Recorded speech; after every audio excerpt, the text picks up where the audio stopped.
Hello friends, स्वागत है आपका अपने YouTube channel Sumit teaching classes में। इसके पहले वाले वीडियो में अणु-परमाणु आयन के इसके पहले वाले वीडियो में जो है हम रासायनिक संयोग के नियम के बारे में पढ़ चुके थे। और रासायनिक संयोग के 3 नियम कौन कौन? द्रव्यमान संरक्षण का नियम, गुणित अनुपात का नियम और स्थिर अनुपात का नियम। द्रव्यमान संरक्षण के नियम की अगर हम बात करें तो उसको जो लेवाइजर दिए थे, और स्थिर अनुपात के नियम की बात करें तो प्राउस्ट के द्वारा दिया गया था, और गुणित अनुपात के नियम की अगर बात करें तो जॉन डाल्टन के द्वारा दिया गया था। तीनों वैज्ञानिक ने रासायनिक संयोग के नियम का प्रतिपादन तो किया, लेकिन उसकी व्याख्या नहीं कर पाए। रासायनिक संयोग के नियम की व्याख्या नहीं कर पाए। उसके बाद डाल्टन से जब पूछा गया कि इसकी व्याख्या करें तो डाल्टन बोले कि रासायनिक संयोग के नियम की व्याख्या करने के लिए जो है हमें थोड़ा कुछ रिसर्च करना पड़ेगा, और जैसे हम रिसर्च करेंगे तो रिसर्च करने के बाद जो है रासायनिक संयोग के नियम की व्याख्या हम कर देंगे। और इस प्रकार जब रासायनिक संयोग के नियम की व्याख्या करने हेतु जब रिसर्च करना स्टार्ट किए, कौन? डाल्टन। तो जब डाल्टन रिसर्च किए तो उनको सबसे पहला बात ये मालूम चला, सबसे पहला बात ये पता चला कि जितने भी पदार्थ है सारा का सारा पदार्थ जो है किससे मिलकर बना है? सूक्ष्म कण से मिलकर बना है। किससे मिलकर बना है? सूक्ष्म कण से मिलकर बना है। नहीं, जितने पदार्थ है वो सारा का सारा पदार्थ किनसे मिलकर बना है? सूक्ष्म कण। और ये सूक्ष्म कण इतने छोटे होते हैं कि हम अपने आंख से तो दूर की बात, इसको जो है हम साधारण माइक्रोस्कोप से भी नहीं देख सकते हैं। इस सूक्ष्म कण को देखने के लिए जो है इलेक्ट्रॉन माइक्रोस्कोप का प्रयोग किया जाता है, तब जाकर के इस सूक्ष्म कण को हम देख सकेंगे। और इस सूक्ष्म कण को जो है डाल्टन ने परमाणु नाम दिया। इस सूक्ष्म कण को डाल्टन ने क्या नाम दिया? परमाणु। परमाणु अंग्रेजी में अगर इसको हम बात करें तो इसे क्या कहते हैं? एटम। एटम। रासायनिक संयोग के नियम की व्याख्या करने हेतु जैसे रिसर्च किए उसी प्रकार पता चला डाल्टन को कि जितने भी पदार्थ है सारा का सारा पदार्थ किनसे मिलकर बना है? सूक्ष्म कण से। और इस सूक्ष्म कण को डाल्टन ने क्या नाम दिया? परमाणु। अर्थात कहने का मतलब ये है कि परमाणु की खोज जो है किसके द्वारा किया गया? डाल्टन के द्वारा। परमाणु की खोज किसके द्वारा किया गया? डाल्टन के द्वारा। और जैसे पता चला कि पदार्थ परमाणु से मिलकर बना है, उसी समय जो है रासायनिक संयोग के नियम की व्याख्या हो गया। रासायनिक संयोग के नियम की व्याख्या हो गया। और उसके बाद डाल्टन ने एक सिद्धांत का प्रतिपादन किया। किसका प्रतिपादन किया? सिद्धांत का।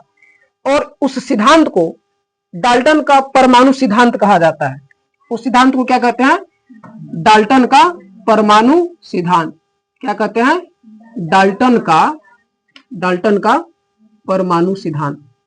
अब पढ़ेंगे कि इस डाल्टन के परमाणु सिद्धांत में आखिर क्या है, कौन से बात जो है डाल्टन ने दिए अपने परमाणु सिद्धांत में, उसी को हम पढ़ेंगे।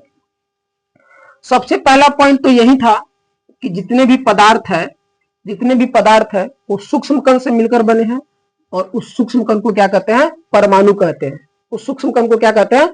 परमाणु। यानी कि पदार्थ का अगर हम निर्माण की बात करें तो पदार्थ का निर्माण किनसे हुआ है? परमाणु से। पदार्थ का निर्माण, संसार में जितने भी पदार्थ है उन सारे पदार्थ का निर्माण किनसे हुआ है?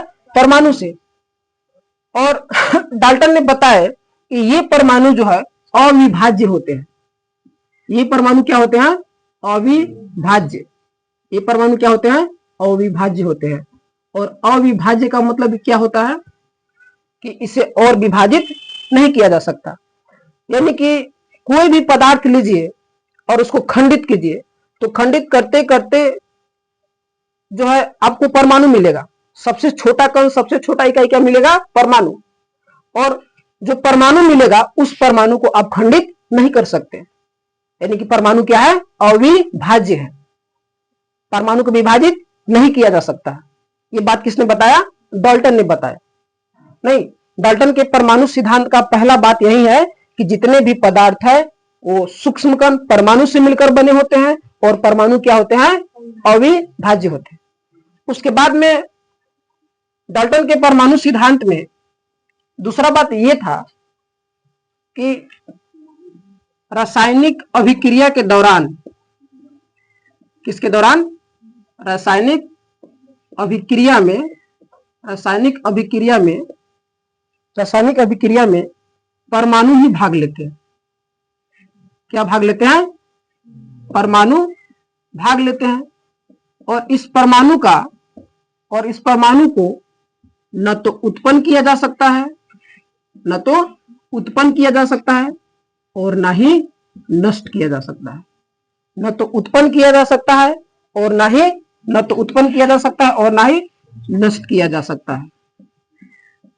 ये परमाणु सिद्धांत का दूसरी बातें थी कि रासायनिक अभिक्रिया में कौन भाग लेते हैं? परमाणु भाग लेते हैं, तत्व के परमाणु भाग लेते हैं। और इस परमाणु को न तो उत्पन्न किया जा सकता है और न ही नष्ट किया जा सकता है। डाल्टन के परमाणु सिद्धांत की जो दूसरी जो बातें हैं, इसी बात से जो है द्रव्यमान संरक्षण की सिद्धांत की व्याख्या हो जाती है। डाल्टन का परमाणु सिद्धांत में ये जो बातें हैं, इसी बात से जो है द्रव्यमान संरक्षण सिद्धांत की व्याख्या हो जाती है, एकदम स्पष्ट रूप से व्याख्या हो जाती है। अब कैसे? तो द्रव्यमान संरक्षण का सिद्धांत क्या था? द्रव्यमान संरक्षण का सिद्धांत यही ना था कि मान लीजिए एक तत्व कार्बन और दूसरा तत्व ऑक्सीजन, नहीं, कार्बन के एक परमाणु और ऑक्सीजन के दो परमाणु जब आपस में रासायनिक अभिक्रिया करेंगे तो रासायनिक अभिक्रिया के बाद जो है यौगिक का निर्माण होगा। और कौन सा यौगिक का निर्माण होगा? Carbon dioxide. और द्रव्यमान संरक्षण के सिद्धांत में यह था कि मान लीजिए ये 10 ग्राम है, ये 10 ग्राम है, तो कार्बन डाइऑक्साइड का द्रव्यमान कितना होगा? 20 ग्राम। यानी कि द्रव्यमान संरक्षण का सिद्धांत ये है कि जब दो तत्व आपस में रासायनिक अभिक्रिया करके किसी यौगिक का निर्माण करते हैं तो इस यौगिक का जो द्रव्यमान होगा इन दोनों तत्व के द्रव्यमान के योगफल के बराबर होगा। नहीं, द्रव्यमान संरक्षण का सिद्धांत यही है। और इसका प्रतिपादन किसने किया था? लेवाइजियर।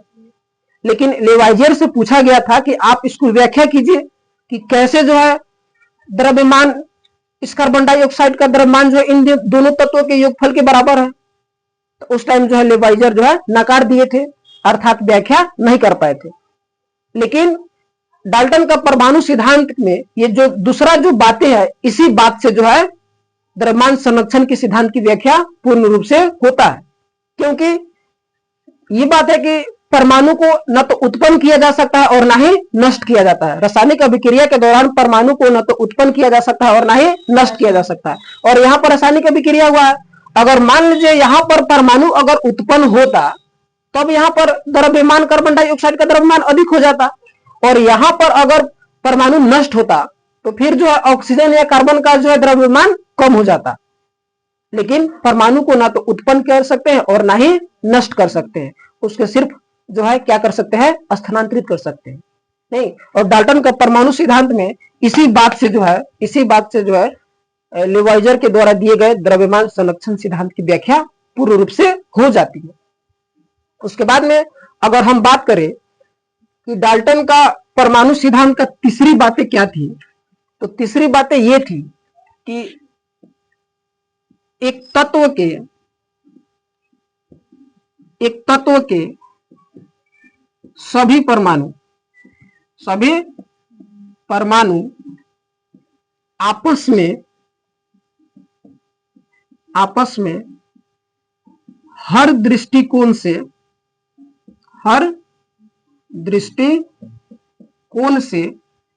समान होते हैं। हर दृष्टिकोण से क्या होते हैं? समान होते हैं। हर दृष्टिकोण से क्या होते हैं? समान होते हैं। यानी कि कोई भी तत्व है उनके जितने भी परमाणु हैं वो सारे के सारे परमाणु जो है हर एक दृष्टिकोण से आपस में समान होते हैं। जैसे कि मान लीजिए कि आप यहां पर एक तत्व ले लीजिए और ये तत्व जो है, कौन सा तत्व ले ले?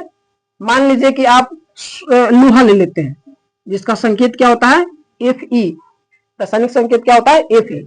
लोहा ले लेते हैं और इस लोहे का वजन अगर हम मान लिए कि 500 ग्राम है, कितना है? 500 ग्राम। लोहे का टुकड़ा ले लिए और लोहे के टुकड़े का वजन कितना है? 500 ग्राम। और मान लीजिए कि 500 ग्राम लोहे का टुकड़े है जिसमें कि 2 करोड़ परमाणु इसमें विद्यमान है, जिसमें कितना परमाणु विद्यमान है? 2 करोड़ परमाणु विद्यमान है। 2 करोड़ से अधिक ही होगा, कम नहीं होगा, ऐसे हम मान लिए है। तो जितने भी 2 करोड़ परमाणु है, इन सारा का सारा 2 करोड़ परमाणु जो है आकार के दृष्टिकोण से सब का सब एक जैसा होगा। परमाणु द्रव्यमान सबका एक ही होगा, परमाणु संख्या सबका एक ही होगा। 2 करोड़ परमाणु का रासायनिक दृष्टिकोण से भी समान होंगे। समझ में आ रहा है? अब जैसे कि लोहा का परमाणु संख्या कितना होता है? 26। तो इस लोहे में जितने भी 2 करोड़ परमाणु है, उन सारे 2 करोड़ परमाणु के परमाणु संख्या कितना होगा? 26 ही होगा। इन लोहा में जितना भी 2 करोड़ परमाणु से निर्मित हुआ है ये लोहा, उन 2 करोड़ परमाणु का परमाणु द्रव्यमान कितना होगा? नहीं, परमाणु द्रव्यमान जितना होगा वो जो होगा समान होगा। इसका ये 2 करोड़ परमाणु का जो आकार होगा वो सबका क्या होगा? एक समान होगा। अब ये नहीं कि 2 करोड़ परमाणु में से एक परमाणु कम भारी तो एक परमाणु अधिक भारी, एक परमाणु का आकार गोलाकार तो एक परमाणु का आकार त्रिभुजाकार, एक परमाणु का रासायनिक गुण कुछ और है तो एक परमाणु का रासायनिक गुण कुछ और है, एक का परमाणु द्रव्यमान कुछ और है तो एक का परमाणु द्रव्यमान कुछ और है। ऐसा नहीं होगा, बल्कि उस तत्व के जितने भी परमाणु होंगे उन सारे परमाणु हर एक दृष्टिकोण से, चाहे परमाणु द्रव्यमान हो, परमाणु संख्या हो, चाहे रासायनिक गुण हो, चाहे आकार हो, हर दृष्टिकोण से सारा परमाणु का गुण जो है एक समान होगा। ठीक है।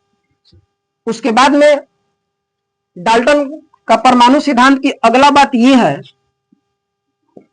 कि भिन्न भिन्न तत्वों के परमाणु, भिन्न भिन्न तत्वों के परमाणु, भिन्न भिन्न तत्वों के परमाणु आपस में हर दृष्टिकोण से भिन्न होंगे। क्या होंगे? हर दृष्टिकोण से भिन्न होंगे, हर दृष्टिकोण से भिन्न होंगे। हालांकि इसी का विपरीत है, इसी का उल्टा है। मान लीजिए कि आप 2 तत्व ले लीजिए, एक मैग्नीशियम और दूसरा तत्व एक एल्युमिनियम ले लीजिए। दोनों अलग अलग तत्व है, दोनों क्या है? अलग अलग तत्व है। मैग्नीशियम अलग तत्व है और एल्युमिनियम क्या है? अलग तत्व है। इन दोनों तत्व के जो परमाणु होंगे वो सारे परमाणु, इन दोनों तत्व के परमाणु आपस में हर एक दृष्टिकोण से अलग अलग होंगे। यानी कि मैग्नीशियम तत्व का जो परमाणु का जो आकार होगा वैसा आकार एल्युमिनियम तत्व के परमाणु का नहीं होगा। इस मैग्नीशियम तत्व के परमाणु का जो रासायनिक गुण होगा वो रासायनिक गुण एल्युमिनियम तत्व के रासायनिक गुण से भिन्न होगा। इस मैग्नीशियम तत्व के परमाणु का जो परमाणु संख्या होगा वो एल्युमिनियम तत्व के परमाणु संख्या से अलग होगा। इस मैग्नीशियम तत्व के परमाणु द्रव्यमान जो होगा वो एल्युमिनियम के परमाणु द्रव्यमान से अलग होगा। यानी कि अलग अलग तत्व के गुण जो होते हैं हर एक दृष्टिकोण से क्या होते हैं? अलग अलग होते हैं। ये जो है डाल्टन के परमाणु सिद्धांत का चौथा बात है। और 5वां और अगला बात की अगर हम बात करें तो डाल्टन ने बताए थे कि 2 तत्व, कितने तत्व? 2 तत्व आपस में निश्चित अनुपात में अभिक्रिया कर, निश्चित अनुपात में अभिक्रिया कर, क्या कर कर? अभिक्रिया कर एक या एक से अधिक यौगिक का निर्माण करते हैं। अधिक यौगिक का क्या करते हैं? निर्माण करते हैं, निर्माण करते हैं। 2 अलग अलग तत्व आपस में निश्चित अनुपात में, किस अनुपात में? निश्चित अनुपात में रासायनिक अभिक्रिया करेंगे तो एक या एक से अधिक यौगिक का निर्माण करेंगे। जैसे कि आप दो अलग अलग तत्व में एक तत्व ले लीजिए कार्बन और दूसरा तत्व ले लीजिए ऑक्सीजन, ये दोनों अलग अलग तत्व है। अगर कार्बन के एक परमाणु और ऑक्सीजन के दो परमाणु जब आपस में मिलेंगे तो किसका निर्माण होगा? कार्बन डाइऑक्साइड का। किसका निर्माण होगा? कार्बन डाइऑक्साइड का। नहीं, और यही दोनों तत्व एक अलग अनुपात में मिलेंगे, जैसे कि कार्बन का एक परमाणु और ऑक्सीजन का एक परमाणु जब आपस में मिलेंगे तब जाकर जो है किसका निर्माण होगा? कार्बन मोनोऑक्साइड का। कार्बन मोनोऑक्साइड का। नहीं, देख रहे हैं ना कि दो एक ही तत्व है कि अलग अलग तत्व है? अलग अलग तत्व है। ये दोनों तत्व क्या है? अलग अलग तत्व है। और रासायनिक अभिक्रिया में कितना यौगिक का निर्माण कर रहे हैं? एक या एक से अधिक। ये पहला यौगिक है और ये क्या है? दूसरा यौगिक है, लेकिन निश्चित अनुपात में होना चाहिए। कार्बन डाइऑक्साइड का जब निर्माण होगा तो कार्बन के एक परमाणु और ऑक्सीजन के दो परमाणु से। कार्बन मोनोऑक्साइड का जब निर्माण होगा तो कार्बन के एक परमाणु और ऑक्सीजन के एक परमाणु के मिलने से होगा। समझ में आ गया? तो ये है डाल्टन का परमाणु सिद्धांत। जब डाल्टन अपना परमाणु सिद्धांत दे दिए उसके बाद जो है रासायनिक संयोग के जो 3 नियम थे वो तीनों नियम की व्याख्या हो गई। उसके बाद में रसायन शास्त्र में काफी वृद्धि हुई, काफी सहायता मिली, लेकिन बाद में जो है बाद के समय में जाकर जो है वैज्ञानिकों को जो है डाल्टन के परमाणु सिद्धांत में कुछ कमियां निकलने लगी, कुछ कमियां दिखने लगी। अर्थात डाल्टन के परमाणु सिद्धांत में कुछ दोष उत्पन्न हो गए। जब डाल्टन अपना परमाणु सिद्धांत दे दिए तो बाद में आगे चलकर जो है कुछ वैज्ञानिकों के द्वारा देखा गया कि डाल्टन जो अपना परमाणु सिद्धांत दिए हैं उनमें क्या उत्पन्न होने लगी? दोष उत्पन्न होने लगी, कमियां उन्हें दिखने लगी। ठीक है, अब क्या दोष उत्पन्न होने लगे तो हम आगे पढ़ेंगे। क्या पढ़ेंगे? डाल्टन के परमाणु सिद्धांत के दोष, इसके दोष पढ़ेंगे। किसके दोष पढ़ेंगे? डाल्टन का जो परमाणु सिद्धांत है उसका दोष, या इसी को क्या कहते हैं? कमी। सबसे पहला कमी और सबसे महत्वपूर्ण कमी यह है कि डाल्टन तो बताए थे कि पदार्थ का निर्माण परमाणु से होता है, लेकिन डाल्टन ये भी बताए थे कि ये परमाणु क्या होते हैं? अविभाज्य होते हैं, अर्थात इसको विभाजित नहीं किया जा सकता। लेकिन वैज्ञानिकों ने देखा कि ये जो परमाणु है, ये जो परमाणु है इसको विभाजित किया जा सकता है। इस परमाणु को विभाजित किया जा सकता है और परमाणु को इलेक्ट्रॉन, प्रोटॉन और न्यूट्रॉन इनमें जो है विभाजित किया जा सकता है। ठीक है, वैज्ञानिकों ने बाद में ये देखे कि ये जो परमाणु है इन परमाणु को भी विभाजित किया जा सकता है। किन में विभाजित किया जा सकता है? तो इलेक्ट्रॉन, प्रोटॉन और न्यूट्रॉन में। लेकिन डाल्टन क्या बताए थे कि परमाणु क्या है? अविभाज्य है। तो ये बात जो है डाल्टन का क्या साबित हो गया? गलत साबित हो गया। और इस प्रकार डाल्टन का सबसे बड़ा दोष था, सबसे बड़ी गलती थी, सबसे बड़ी कमियां थी। समझ में आ गया? दूसरा दोष की अगर हम बात करें, ये पहला दोष था। पहला दोष क्या है कि डाल्टन ने बताए थे कि परमाणु अविभाज्य है, लेकिन परमाणु क्या है? विभाज्य है। और किसमें विभाज्य है? तो इलेक्ट्रॉन, प्रोटॉन और न्यूट्रॉन में। अगर दूसरा कमी की अगर हम बात करें तो डाल्टन ये बताए थे कि एक तत्व के सभी परमाणु आपस में हर दृष्टिकोण से एक समान होते हैं। यानी कि एक तत्व के जितने भी परमाणु होंगे उन सारे परमाणु का परमाणु द्रव्यमान आपस में समान होंगे, परमाणु संख्या आपस में समान होंगे। लेकिन बाद में देखा गया कि एक तत्व है कार्बन। एक तत्व क्या है? कार्बन। तो डाल्टन के तो अनुसार कार्बन तत्व में जितने भी परमाणु है उन सारा परमाणु का परमाणु संख्या क्या होगा? समान होगा। परमाणु संख्या क्या होगा? समान होगा। और कार्बन का परमाणु संख्या कितना होता है? 6। और परमाणु द्रव्यमान कितना है? 12। नहीं, परमाणु संख्या नहीं, गलती हो गया, परमाणु संख्या नहीं, परमाणु द्रव्यमान।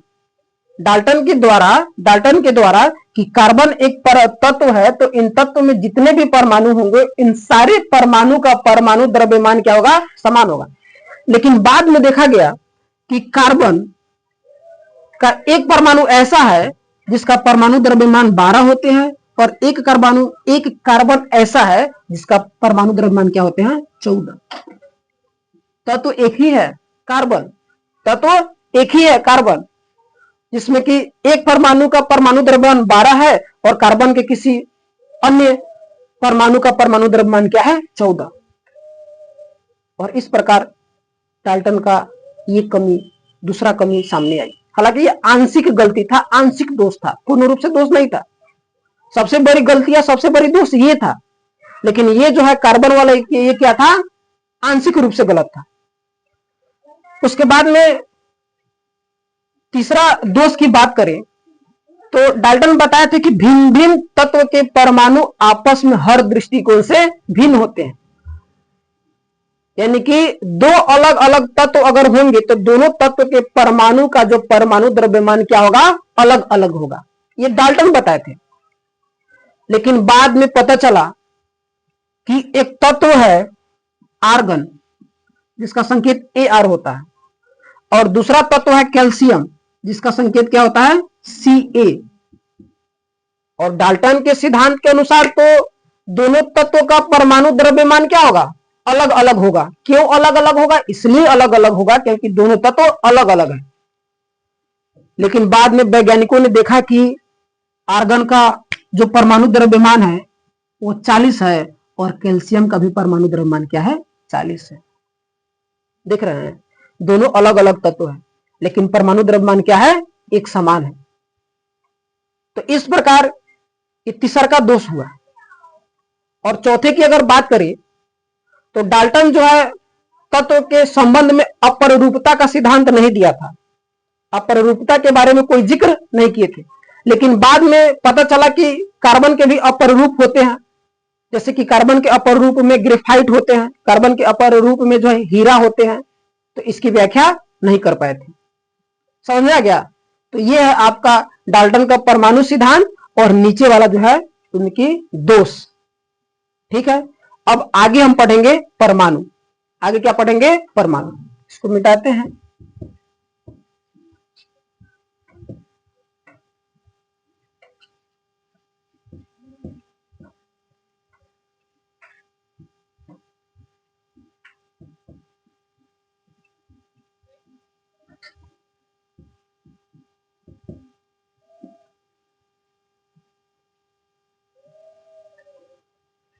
अगला पॉइंट कौन सा है, परमाणु। और परमाणु को अंग्रेजी में क्या कहते हैं, एटम। हालांकि परमाणु के बारे में तो कुछ जानकारी जो है डाल्टन ने ही दे दिए थे। अगर परमाणु की बात करें तो हम कितना बार पढ़ चुके हैं कि परमाणु क्या है, परमाणु क्या है, तो पदार्थ का सूक्ष्मतम रूप है। पदार्थ का क्या है, सूक्ष्मतम रूप है। सूक्ष्मतम रूप कहिए या सूक्ष्मतम कण कहिए, नहीं, सूक्ष्म गलत लिखा गया, सूक्ष्मतम कण है। परमाणु क्या है, परमाणु पदार्थ का सूक्ष्मतम कण है। और ये क्या होते हैं, विभाज्य होते हैं। ये क्या होते हैं, विभाज्य होते हैं। नहीं, और किनमें विभाज्य होते हैं, तो इलेक्ट्रॉन, प्रोटॉन और न्यूट्रॉन में। क्या कुछ गलत लिखा गया, कर्ण, अरे कण होगा वो, ठीक, कण। परमाणु क्या है, सबसे पहला बात क्या है पॉइंट परमाणु के बारे में, कि पदार्थ का सूक्ष्मतम कण है। पदार्थ का क्या है, सूक्ष्मतम कण है। और पदार्थ का सूक्ष्मतम कण है और ये क्या है, विभाज्य है। और किसमें विभाज्य है, तो इलेक्ट्रॉन, प्रोटॉन और न्यूट्रॉन में। दूसरा पॉइंट परमाणु के बारे में ये है कि परमाणु का जो संरचना जो होता है, परमाणु का संरचना, तो परमाणु का संरचना जो है गोलाकार होता है। परमाणु का संरचना कैसा होता है, गोलाकार। गोलाकार कुछ इस प्रकार से जो है परमाणु की संरचना होते हैं। कुछ इस प्रकार से क्या होते हैं, परमाणु के संरचना होते हैं। देखिए, परमाणु की संरचना गोलाकार होते हैं, लेकिन इनके जो आकार जो है एक जैसे नहीं होते हैं।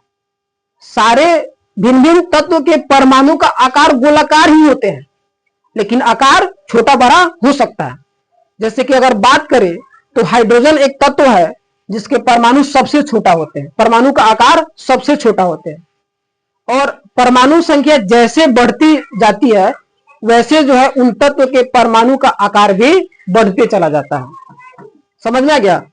हालांकि अगर औसत आकार की अगर हम बात करें, परमाणु का औसत आकार, परमाणु का औसत आकार या औसत व्यास या औसत संरचना भी कह सकते हैं या औसत त्रिज्या भी कह सकते हैं। अगर हम औसत आकार की बात करें तो इसका औसत आकार जो है 10 की पावर -10 मीटर। कितना होता है? परमाणु का औसत आकार कितना होता है? 10 की पावर -10 मीटर। ये कितना छोटा होता है, ये इतना छोटा होता है कि ये आकार जो है हमारे मस्तिष्क में बन ही नहीं पाएगा। आप जो है 1 लाख से 2 लाख के परमाणु को एक के ऊपर एक के ऊपर एक के ऊपर अगर करते जाइएगा, लगभग 2 लाख परमाणु को, तो वो जो है कागज के इतना पतला मोटा होगा, कागज के इतना। सोचिए परमाणु कितने छोटे होते हैं कि 2 लाख परमाणु को एक के ऊपर अगर रखेंगे तो कितना मोटा होगा? कागज के इतना पतला और मोटा। ठीक है। उसके बाद में परमाणु के बारे में अगर अगला पॉइंट की बात करें तो अगला पॉइंट ये है कि रासायनिक अभिक्रिया में, रासायनिक अभिक्रिया के दौरान जो है, रासायनिक अभिक्रिया के दौरान जो है तत्व के परमाणु ही भाग लेते हैं। कौन भाग लेते हैं? परमाणु ही भाग लेते हैं, परमाणु भाग लेते हैं। जैसे कि मान लीजिए यहां पर हाइड्रोजन और यहां पर क्या है? ऑक्सीजन, और ये हाइड्रोजन का 2 परमाणु और ऑक्सीजन का 1 परमाणु जब अभिक्रिया करेंगे तो क्या बनेगा? जल का निर्माण होगा। ठीक है। हाइड्रोजन का 1 परमाणु और ऑक्सीजन का 1 परमाणु जब अभिक्रिया करेंगे तो किसका निर्माण होगा? जल का निर्माण होगा। और इस हाइड्रोजन और ऑक्सीजन के अभिक्रिया करने में, हाइड्रोजन और ऑक्सीजन के अभिक्रिया में कौन भाग लेते हैं? ये परमाणु भाग लेते हैं। कौन भाग लेते हैं? परमाणु। किसी भी तत्व का जो है रासायनिक अभिक्रिया में जब हम भाग कराते हैं, रासायनिक अभिक्रिया कराते हैं तो यौगिक का जो निर्माण होता है, तो रासायनिक अभिक्रिया में कौन भाग लेते हैं? परमाणु भाग लेते हैं। कौन भाग लेते हैं? परमाणु। उसके बाद में अगर हम अगला पॉइंट की अगर हम बात करें, अगर परमाणु का अगला पॉइंट की अगर हम बात करें तो परमाणु जो है अत्यंत क्रियाशील होते हैं। परमाणु क्या होते हैं? अत्यंत क्रियाशील होते हैं। अत्यंत क्या होते हैं? क्रियाशील होते हैं। ये इतने क्रियाशील होते हैं कि यह स्वतंत्र या मुक्त अवस्था में नहीं रहते हैं। यह जो है मुक्त अवस्था में नहीं पाए जाते हैं, या मुक्त अवस्था में नहीं पाए जाते हैं, इतने क्रियाशील होते हैं। परमाणु क्या होते हैं? क्रियाशील। परमाणु क्या होते हैं? अत्यंत क्रियाशील। ये इतने क्रियाशील होते हैं कि मुक्त अवस्था या स्वतंत्र अवस्था में नहीं पाए जाते। तो आप कहिएगा कि किस अवस्था में पाए जाते हैं? तो ये परमाणु जो है, ये परमाणु जो है जब अणु बन जाएंगे, ये परमाणु क्या बन जाएगा? या तो जब अणु बन जाएंगे या तो जब आयन बन जाएंगे, उसके बाद जो है ये परमाणु में जो है अस्थायित्व का गुण आ जाता है। किसका गुण आ जाता है? अस्थायित्व का। समझ में आ रहा है? परमाणु अत्यंत क्रियाशील होते हैं, मुक्त अवस्था में नहीं पाए जाते, यानी कि स्वतंत्र अवस्था में नहीं पाए जाते। तो किस अवस्था में पाए जाते हैं? तो ये परमाणु से या तो अणु का निर्माण हो जाएगा और नहीं तो किसका निर्माण हो जाएगा? आयन का। और जैसे ही अणु या आयन का निर्माण हो जाएगा उसके बाद जो है परमाणु जो है, परमाणु में अस्थायित्व का गुण आ जाते हैं।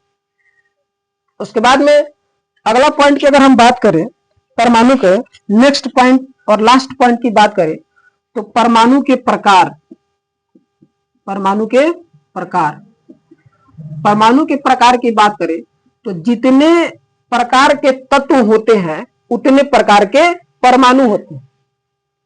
जितने प्रकार के तत्व उतने प्रकार के परमाणु। और अभी तक कितने प्रकार के तत्व हैं? 118। अभी तक कुल तत्व की संख्या कितना है? 118। तो अभी तक 118 तत्व है, इसका मतलब ये हुआ कि 118 प्रकार का क्या है? परमाणु भी है। ठीक है, 118 प्रकार का परमाणु भी है। और हर एक तत्व का परमाणु यानी कि भिन्न भिन्न तत्व के परमाणु का गुण क्या होते हैं? भिन्न भिन्न होते हैं, अलग अलग होते हैं। तो ये जो है परमाणु के बारे में हो गया। उसके बाद अगला पॉइंट जो है, अगला पॉइंट है रासायनिक संकेत।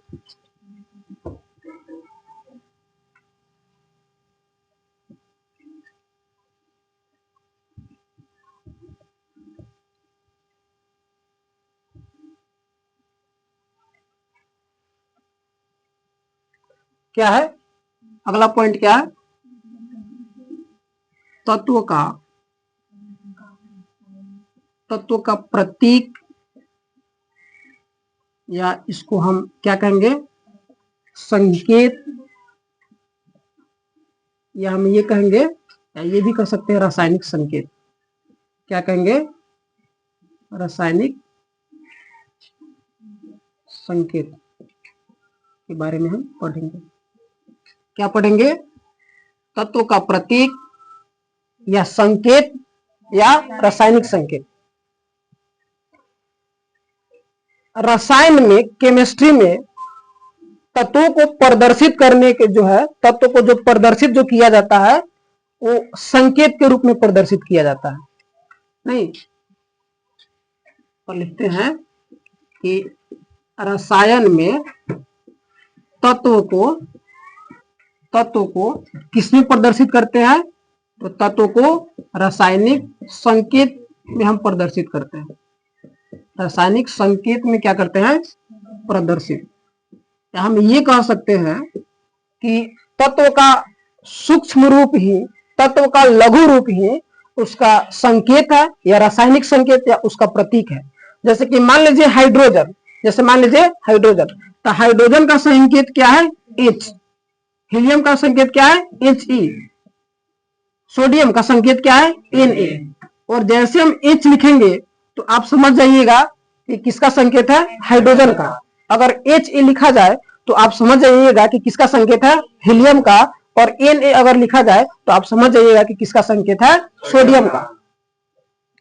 तो रासायनिक संकेत के बारे में पहला पॉइंट यही है कि रसायन में तत्वों को जो प्रदर्शित किया जाता है वो किसमें प्रदर्शित किया जाता है? रासायनिक संकेत में प्रदर्शित किया जाता है। अब हम ये पढ़ेंगे कि रासायनिक संकेत से जो है तत्व में कौन कौन गुण होते हैं, यानी कि रासायनिक संकेत से तत्व के बारे में क्या जानकारी मिलती है उसको पढ़ेंगे। तो रासायनिक संकेत से सबसे पहला अगर हम जानकारी की बात करें, तो ये मिलती है कि किसी तत्व का रासायनिक संकेत जो है, किसी तत्व का रासायनिक संकेत जो है,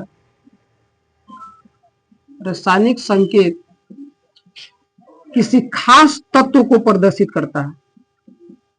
किसी खास तत्व को क्या करता है? प्रदर्शित करता है। रासायनिक संकेत से सबसे पहला जानकारी हमें यही मिलता है कि किसी भी तत्व का रासायनिक संकेत जो है किसी खास तत्व को प्रदर्शित करता है। जैसे कि मान लीजिए लोहा एक तत्व है और इसको अंग्रेजी में हम क्या कहते हैं? आयरन। और इसका संकेत क्या होता है? Fe। यानी कि लोहा का जब संकेत होगा तब क्या होगा? Fe ही होगा। और जहां भी अगर हम Fe लिख दिए तो समझ जाइए कि किसके बारे में लिखे हैं? लोहा के बारे में लिखे हैं। आयरन को हम डिनोट कर रहे हैं। ठीक है, ये नहीं कि मैग्नीशियम का संकेत लिखना है और मैग्नीशियम का संकेत नहीं आ रहा, याद नहीं है, तब Fe लिखकर काम चला लेंगे। नहीं, जिस तत्व का संकेत होगा, रासायनिक संकेत होगा, उसी तत्व को प्रदर्शित करेगा। जैसे कि मान लीजिए हाइड्रोजन, और हाइड्रोजन क्या है? एक तत्व है। और हाइड्रोजन तत्व को प्रदर्शित करने के लिए रासायनिक संकेत किसका प्रयोग करते हैं? H का। ये H जब ये एच रासायनिक संकेत जब प्रयोग होगा तब किसके लिए होगा? हाइड्रोजन के लिए ही होगा। हाइड्रोजन के अलावे और किसी तत्व के लिए इस संकेत का प्रयोग नहीं करेंगे। ठीक है, तो सबसे पहला गुण यही है कि किसी तत्व का रासायनिक संकेत जो है किसी खास तत्व को प्रदर्शित करता है। उसके बाद में दूसरा पॉइंट ये है कि किसी तत्व का रासायनिक संकेत, किसी तत्व का रासायनिक संकेत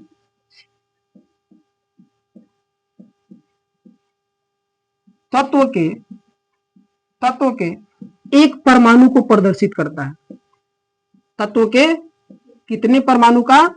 तो एक परमाणु का प्रदर्शित करता है। एक परमाणु का प्रदर्शित करता है। ठीक है, एक परमाणु का प्रदर्शित, एक परमाणु को, ठीक है। दूसरा पॉइंट क्या है? तत्व रासायनिक संकेत से दूसरा जानकारी हमें क्या मिलता है कि किसी भी तत्व का रासायनिक संकेत जो है तत्व के एक परमाणु को प्रदर्शित करता है। जैसे मान लीजिए हम लिख दिए O, इसका मतलब क्या है? ऑक्सीजन के एक परमाणु को ये प्रदर्शित कर रहा है। ऑक्सीजन के एक परमाणु को प्रदर्शित कर रहा है। और यही हमको अगर ऑक्सीजन के दो परमाणु को प्रदर्शित करवाना होगा तो इसके लिए हमको इस प्रकार लिखना पड़ेगा।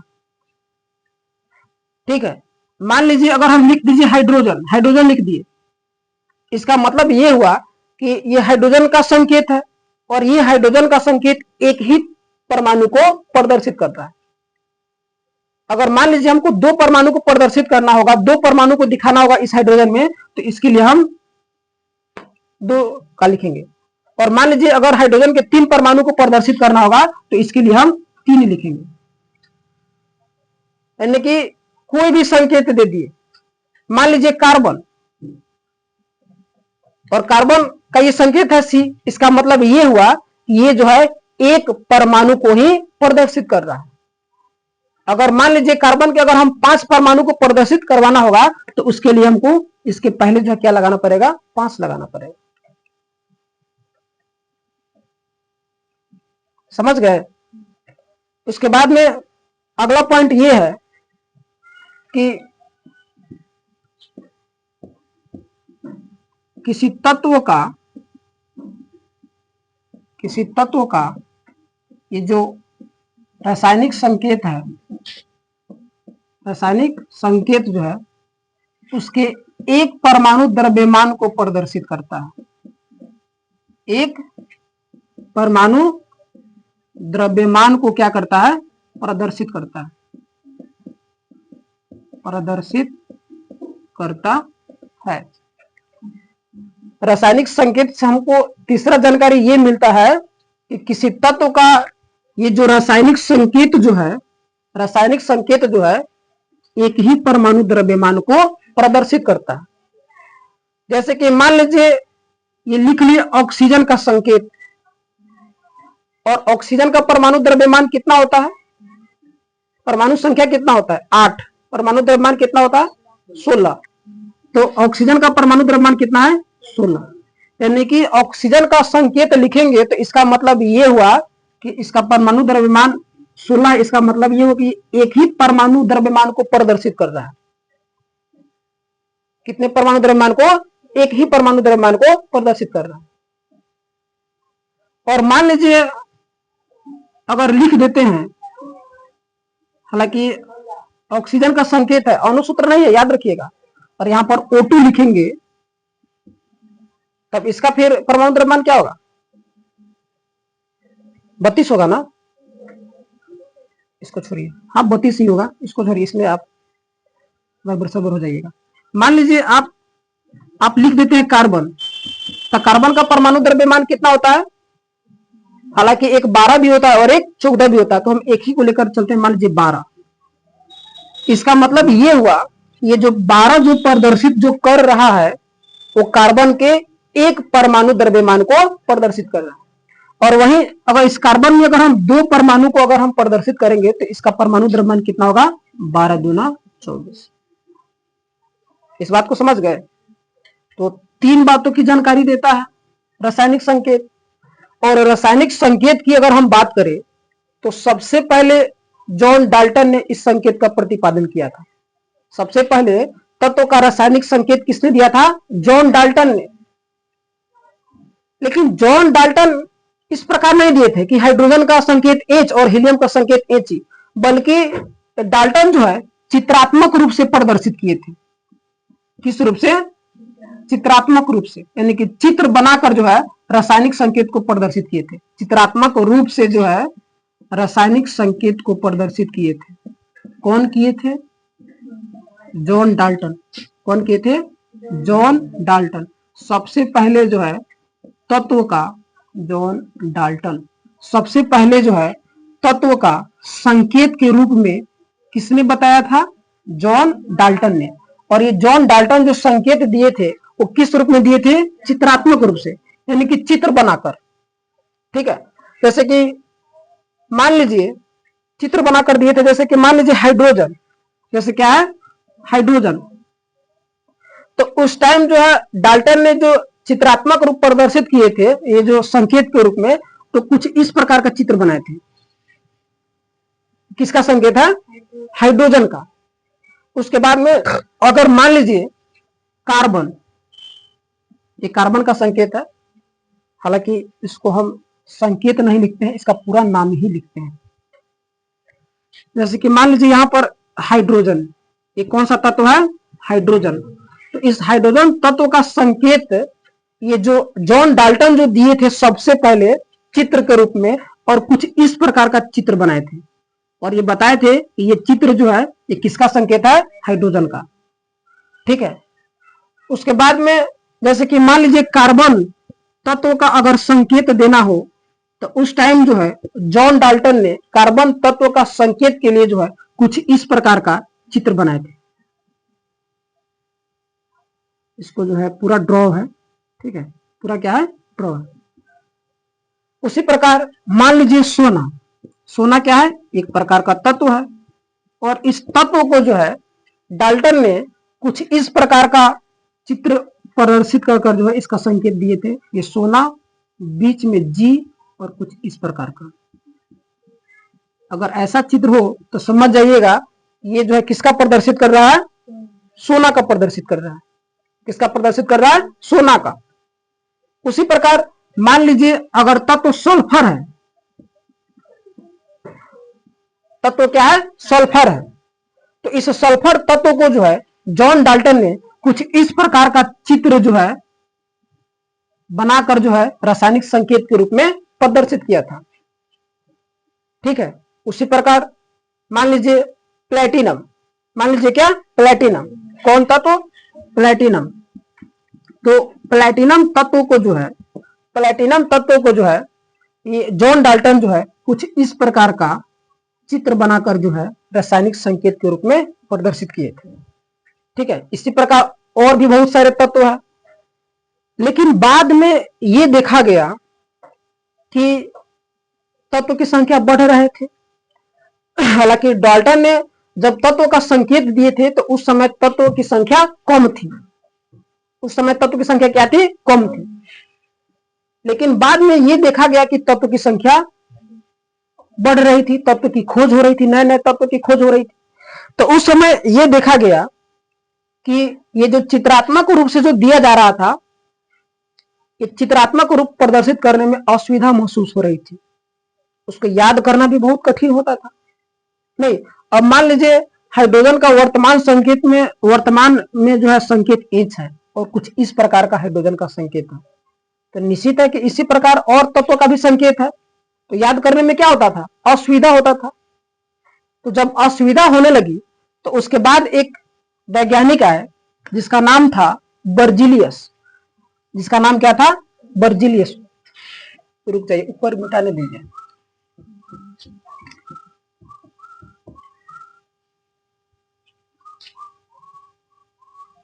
जब जॉन डाल्टन ने चित्रात्मक रूप से रासायनिक संकेत, तत्व का रासायनिक संकेत प्रदर्शित किया तो उसमें क्या उत्पन्न होने लगी? असुविधा उत्पन्न होने लगी। क्या उत्पन्न होने लगी? असुविधा। तो जब असुविधा उत्पन्न होने लगी तो उसके बाद में आए बर्जिलियस। कौन वैज्ञानिक? बर्जिलियस। और बर्जिलियस ने यह सुझाव दिया कि क्यों ना तत्व का जो है रासायनिक संकेत जो है उसके पहले लेटर से किया जाए। किसी भी तत्व का जो अंग्रेजी अक्षर है उसके पहले लेटर से ही जो है तत्व का संकेत के रूप में प्रयोग किया जाए। ये किसने सुझाव दिया था? बर्जिलियस। जैसे कि मान लीजिए ये तत्व है हाइड्रोजन। ये कौन सा तत्व है? हाइड्रोजन। और ये तत्व है सल्फर। ये कौन सा तत्व है? सल्फर। और एक और तत्व है जैसे कि फास्फोरस। ये कौन सा तत्व है? फास्फोरस। तो बर्जिलियस ने यह सुझाव दिया था कि किसी भी तत्व का जो अंग्रेजी अक्षर जो है, अंग्रेजी लेटर जो है, उन लेटर का जो प्रथम अक्षर जो होगा वही जो है उस तत्व का रासायनिक संकेत को प्रदर्शित करेगा। अब जैसे कि मान लीजिए कि सल्फर, तो बर्जिलियस के अनुसार इस सल्फर का ये जो पहला अक्षर एस जो है, ये पहला अक्षर एस जो है ये रासायनिक संकेत के रूप में प्रदर्शित किया जाएगा। उसके बाद में फास्फोरस, तो फास्फोरस का ये जो पहला लेटर जो है पी जो है रासायनिक संकेत के रूप में प्रदर्शित किया जाएगा। लेकिन बाद में भी असुविधा उत्पन्न होने लगी। तो जब असुविधा उत्पन्न होने लगी तो वर्तमान समय में जो ये रासायनिक संकेत, जो तत्व के रासायनिक संकेत दिया गया है वो यूपक संस्था के द्वारा दिया गया, IUPAC संस्था के द्वारा दिया गया। क्या दिया गया है? तो वर्तमान में तत्व का रासायनिक संकेत, और यही जो है अभी तक चल रहा है। नहीं, जो बर्जिलियस जो संकेत दिए थे, रासायनिक संकेत दिए थे, उसमें भी क्या उत्पन्न होने लगी? असुविधा उत्पन्न होने लगी। तो उसके बाद में यूपक संस्था ने जो है अभी वर्तमान समय में तत्व का रासायनिक संकेत के लिए 3 नियम दिए। यानी कि 3 नियम के आधार पर जो है तत्व का रासायनिक संकेत को हम प्रदर्शित करेंगे। तो वो नियम क्या है? तो सबसे पहला नियम ये है, वर्तमान समय में तत्व का जो रासायनिक संकेत जो प्रदर्शित किया जाता है 3 नियम के आधार पर। और सबसे पहला नियम ये क्या है? तो सबसे पहला नियम ये है कि तत्व का अंग्रेजी अक्षर, तत्व का जो अंग्रेजी अक्षर होगा, अंग्रेजी अक्षर का पहला लेटर, तत्व का अंग्रेजी अक्षर का पहला जो लेटर जो होगा, पहला लेटर होगा, यही किसका होगा? यही जो है रासायनिक संकेत के रूप में प्रयोग किया जाएगा। रासायनिक संकेत के रूप में प्रयोग किया जाएगा। जैसे कि मान लीजिए हाइड्रोजन, जैसे कि मान लीजिए हाइड्रोजन, तो हाइड्रोजन का ये जो पहला अक्षर है, यही पहला अक्षर H जो है रासायनिक संकेत के रूप में प्रयोग किया जाएगा। क्या? हाइड्रोजन। सब भूल गए हैं तुम लोग, इसीलिए ना हो नहीं, हाइड्रोजन का जो पहला अक्षर जो है रासायनिक संकेत के रूप में प्रयोग किया जाएगा। उसके बाद में मान लीजिए फास्फोरस, और फास्फोरस का रासायनिक संकेत क्या होता है? पी होता है। क्या होता है? पी। तो ये फास्फोरस, PHO, सही है स्पेलिंग। फास्फोरस का ये जो पहला जो अक्षर जो है, ये पहला अक्षर पी जो है, यही पी जो है रासायनिक संकेत के रूप में प्रदर्शित किया जाएगा। ठीक है, इस नियम के अनुसार, इस नियम के अनुसार। उसके बाद में अगर हम दूसरा नियम की अगर हम बात करें, तत्व का रासायनिक संकेत प्रदर्शित करने के लिए दूसरा नियम की बात करें, तो ये देखा गया कि बहुत से सारे तत्व ऐसे हैं जैसे कि सल्फर, सल्फर सही है स्पेलिंग, SULPHER, सल्फर सही है या ए होगा? चलिए, और इसमें एक तत्व है सिलिकॉन, है क्या होगा? यू होगा।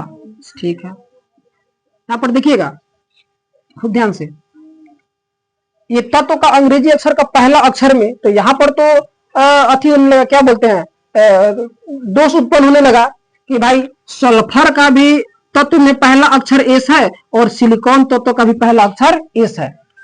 तो ऐसे तत्व, ऐसे 2 तत्व जिनका जो है अंग्रेजी का पहला अक्षर सेम है, उन तत्वों का जो रासायनिक संकेत इस प्रकार दिया गया कि जो तत्व का खोज सबसे पहले हुआ है, जिस तत्व का खोज सबसे पहले हुआ है, उस तत्व का पहला अक्षर जो है रासायनिक संकेत के रूप में प्रयोग किया जाएगा, और जिस तत्व का खोज जो है बाद में हुआ है, उस तत्व का प्रथम 2 अक्षर जो है रासायनिक संकेत के रूप में प्रयोग किया जाएगा। समझ में आ रहा है? खूब ध्यान से देखिएगा कि मान लीजिए 2 तत्व ऐसे हैं जिनका प्रथम अक्षर जो है, दोनों तत्वों का प्रथम अक्षर सेम हो, तो वैसे तत्वों में वे तत्व जो पहले खोज हो चुके हैं उनका प्रथम अक्षर रासायनिक संकेत के रूप में प्रयोग किया जाएगा, और दूसरा तत्व जो बाद में खोज हुए हैं उनका शुरुआती का 2 अक्षर जो है वो रासायनिक संकेत के रूप में प्रयोग किया जाएगा। ठीक है। इसके बाद जैसे कि सल्फर का खोज पहले हुआ है तो इसका पहला अक्षर, और सल्फर के बाद सिलिकॉन का खोज हुआ तो इसका शुरुआती का 2 अक्षर जो है रासायनिक संकेत के रूप में हम प्रयोग करेंगे।